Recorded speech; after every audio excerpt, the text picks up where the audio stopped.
सज्जनों वो लटका एक रस्से पदर में फेंक देता है और वो रस्सा जो है आसमान में अंदर लटक जाता है। क्या होता है भैया ऊपर? तो सज्जनों वो लटका उस रस्से पर चढ़ता हुआ चले जाता है और इतना ऊपर चले जाता है कि किसी को दिखाई नहीं देता है भैया। सारी सभा अचंभित रह जाती है। लेकिन सज्जनों थोड़ी देर बाद में ऊपर आसमान से उस नटकी जो है एक भुजा जमीन पर गिर जाती है। थोड़ी देर बाद में उस नटकी जो है कट करके दूसरी भुजा जमीन पर गिर जाती है भैया। इस प्रकार से सज्जनों उसका जो सारा शरीर है वो जमीन पर गिर जाता है। इसको देख करके नटनी जो है वहाँ पर उधर मचाने लग जाती है। कैसे मचाती है भैया? और नटनी कहती है ये महाराज मैं तो इसके साथ जो है जीवित की सती होना चाहती हूँ। राजा उसको समझाता है कि मैं आपको दो बात बारह हजार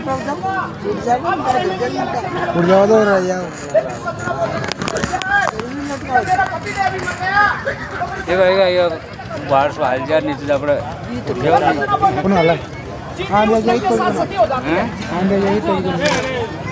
सज्जनों थोड़ी देर बाद में उसी रस्सी के माध्यम से वो जो नटका है नीचे उतरता है। इसको देख करके सारी सभा अचंभित रह जाती है। और आगे क्या होता है सुना जो मेरे भैया।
हाँ दिया जाए से टक्कर लेकिन लॉकडाउन का धरवा से वो जो लटका है उस रस्से की सहायता से जो है धीरे धीरे उतरता है और आकर के राजा को प्रणाम करता है और कहता है कि हे राजा, मुझे यहाँ पर सारी जनता दिखाई दे रही है, मेरी कहीं नकली दिखाई नहीं दे रही है। तो सज्जनों, वो राजा उस नट को सारी बात बताता है कि आपकी जो नटनी है वो तो आपके साथ सती हो गई। लेकिन सज्जनों, वो नट का कहता है कि हे राजा, आप तो एक अच्छे राजा हो, आपका जो नाम है सारी दुनिया में पूजनीय है, आप ऐसा अन्याय नहीं कर सकते। मेरी नटनी जो है कहीं मरी नहीं है, हो सकता है कि आपने उसे कहीं छिपा दिया हो। तो सज्जनों, वो नटके से राजा कहता है कि आप मेरे महलों की तलाशी ले लीजिए, मैंने अपनी नटनी को नहीं छिपाया है। तो सज्जनों, वो नटका राजा के महलों की तरफ मुंह करके आवाज लगाता है, तो वो जो नटनी है वो महलों में से निकल के बाहर आती है। सज्जनों, इस प्रसंग को देख करके सारे नगर के नारी बड़े ही प्रसन्न होते हैं और वो राजा विक्रमादित्य कहता है कि जो आपने जो ये कला सीखी है, ये कला आपने कहां से सीखी है? तो सज्जनों, वो राजा विक्रमादित्य से कहता है कि कलाओं के जो भंडार है वो गुरु गोरखनाथ है। ये कला सिर्फ गुरु गोरखनाथ के पास है और किसी के भी पास नहीं है। तो सज्जनों, एक दिन राजा विक्रमादित्य अपनी रानी को बुलाता है और रानी से जो है कहता है कि मैं नट विद्या सीखने के लिए गुरु गोरखनाथ के पास जा रहा हूं। लेकिन ये जो जमाना है वो घोर कलयुग है, इस जमाने का कोई विश्वास नहीं है। जैसा इस नट ने हमारे साथ छल किया है, ऐसा कोई छलिया आकर के आपके साथ धोखा कर सकता है। इसलिए ऐसा करो, मैं आपको एक निशानी देके जा रहा हूं, जैसे ही मैं नट विद्या सीख के आऊं तो आप मेरे से उस निशानी का नाम पूछ लेना और आगे क्या होता है सुना जी मेरे भैया।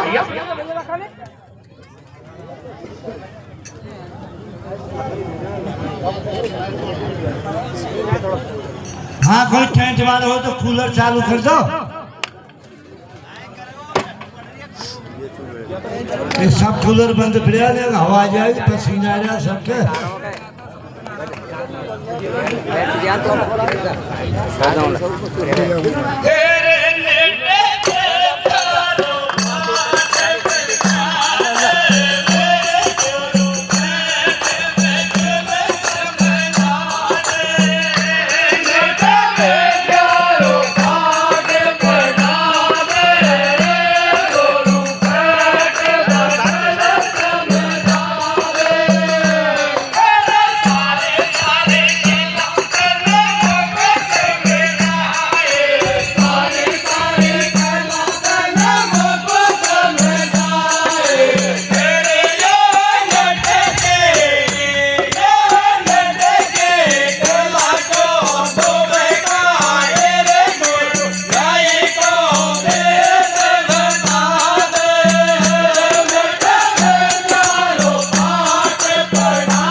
लोग बैठ कर खाई खिया खान में मिल दियो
चले जाते हैं और गोरखनाथ से जाकर के कहता है कि हे राजन, मैं सभी प्रकार की विद्याओं में पारंगत हूं, लेकिन ये जो नट की कला है ये मैं नहीं जानता हूं, तो ये नट की कला आप मुझे सिखाइए। तो सज्जनों, गुरु गोरखनाथ कहता है कया में कौन सी बड़ी बात है, मैं आपको नट की विद्या अभी सिखाता हूं, लेकिन आपके साथ जो ये नायिका आया है इस नायिका को जरा दूर खड़ा दीजिए। लेकिन सज्जनों, वो जो नायिका है बहुत चतुर आदमी था, बहुत चालाक था। जैसे ही गुरु गोरखनाथ उस राजा विक्रमादित्य को नट की कला सिखाता है, तो सज्जनों उस दीवार में एक छोटी सी बारी थी, एक छोटा सा छेद था। वो नायिका उस चित्र के माध्यम से सारी नट विद्या सीख लेता है। आगे क्या होता भैया? और नट विद्या सीख करके राजा विक्रमादित्य उस नाई को साथ में लेकर के और उज्जैन नगर के लिए आता है। तो सज्जनों, रास्ते में जो एक पेड़ था और उस पेड़ पर वहां पर ठंडी हवा चल रही थी, और पास में एक तालाब था और उस तालाब पर जो है पानी भरा हुआ था। वो नायिका कहता है कि हे राजा, यहाँ पर ठंडी हवा चल रही है, पानी भरा हुआ है, घोड़े को यहाँ पर पानी पिलाते हैं और आप भी जो है परेशान हो गए, मैं आपके हाथ पैर दबा दूंगा। सज्जनों, वो राजा बहुत ही सीधा आदमी था, उस नाई की चालाकी को नहीं समझा। उस पेड़ की छाया में बैठ गए और नायिका जो है वो राजा का धीरे धीरे पैर दबाता है और उस राजा से पूछता है कि हे राजा, आप किस प्रकार की विद्या सीख करके आए हो, जरा मुझे भी तो बताइए। तो सज्जनों, उसी पेड़ पर एक सुआ पक्षी बैठा हुआ था, एक तोता बैठा था, और वो राजा उस नायिका से कहता है कि देख राजा, मैं इस तोता को मारूंगा और मेरी काया को छोड़ करके इस तोता की काया में चले जाऊंगा। तो सज्जनों, राजा उसके एक ऐसा तीर मारता है कि वो सुआ पक्षी जो है उस पेड़ से नीचे गिर जाता है और राजा अपनी काया को छोड़ करके और उस सुआ पक्षी की काया में चले जाता है। तो सज्जनों, बाई टाइम पे वो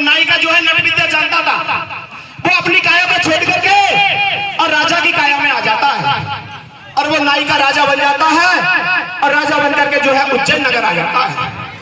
और आगे क्या होता है लक्ष्मण जी मेरे भैया?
ना तो ये सही बात है, ये नाई है नहीं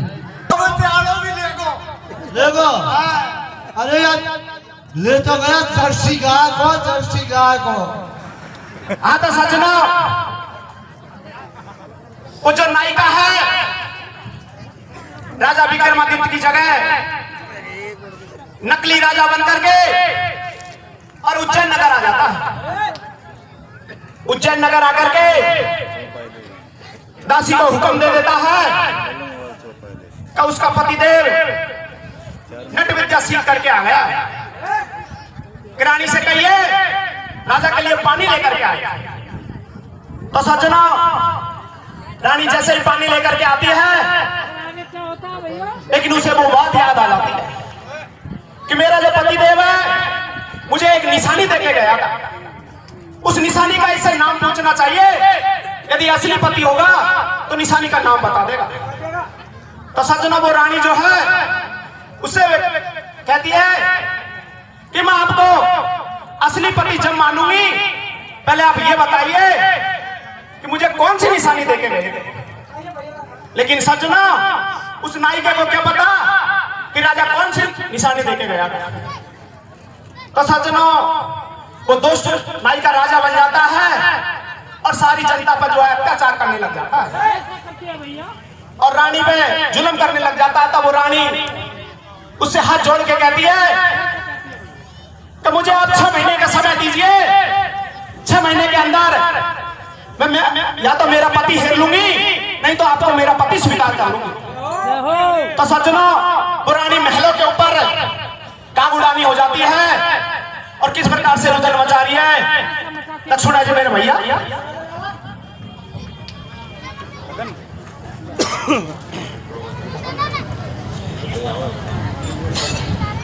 आशा दे दे नंदपुरा का राजी हो जाए।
राजसभा लोकल मथली गरज मरद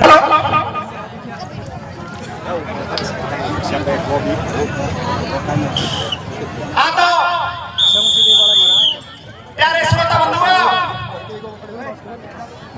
वो रानी है जो 6 महीने के लिए रंग महलों के ऊपर काम उड़ाती है,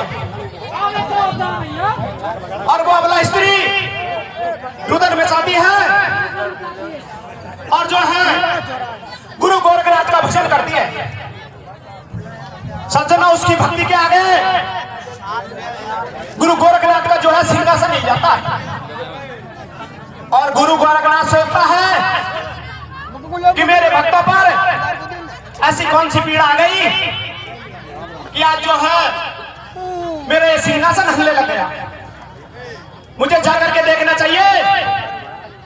तो सज्जनों, वो गुरु गोरखनाथ ध्यान लगाता है तो वो सारा वृतांत समझ जाता है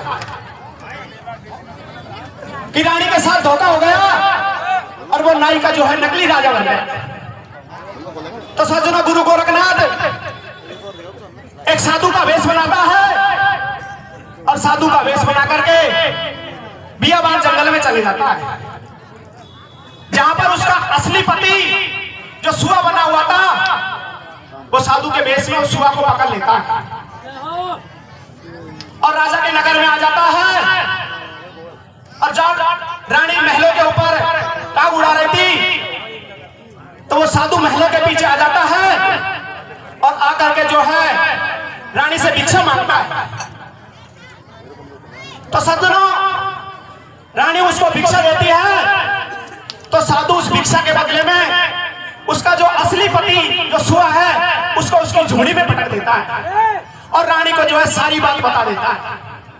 तो सज्जनों, रानी बड़ी प्रसन्न हो जाती है और उधर जो है 6 महीने पूरे होने को जाते हैं।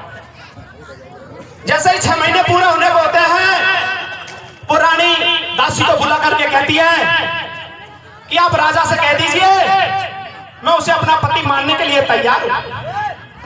तो सज्जनों, जैसा ही वो नाई का उसकी बात सुनता है, तो नाई का जो है प्यार में पागल हो जाता है, क्योंकि बाकी तो 6 महीना की भूख लग रही लुगाई की बात, तो तुरंत खड़ा होकर के आ जाता है और जो है आकर के रानी से कहता है। तो सज्जनों, वो रानी बहुत चतुर थी, वो उससे कहती है कि मैं आपको पति तो मान लूंगी, लेकिन आप कौन सी वहां पर वो विद्या सीख करके आए हो, जरा वो विद्या तो मुझे सिखाइए, वो विद्या तो हमें बताइए, आपने कैसी कला सीखी है।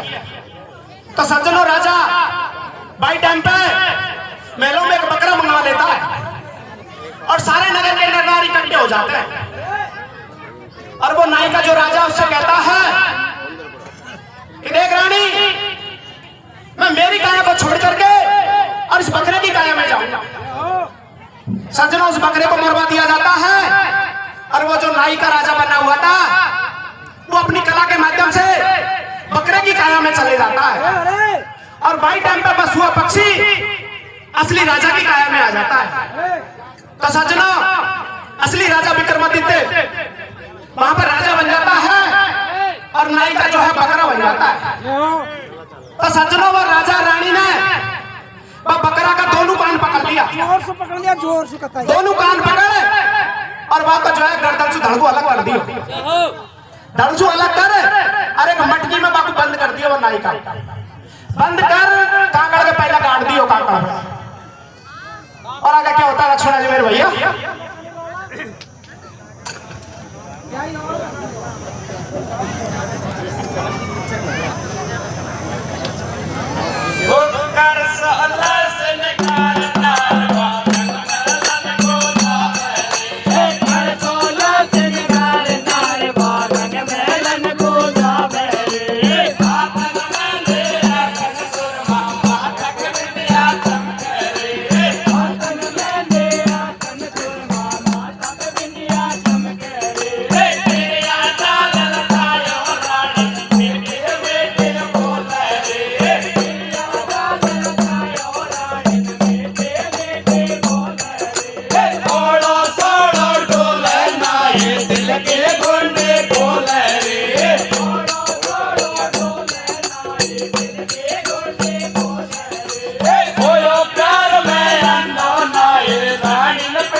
आपको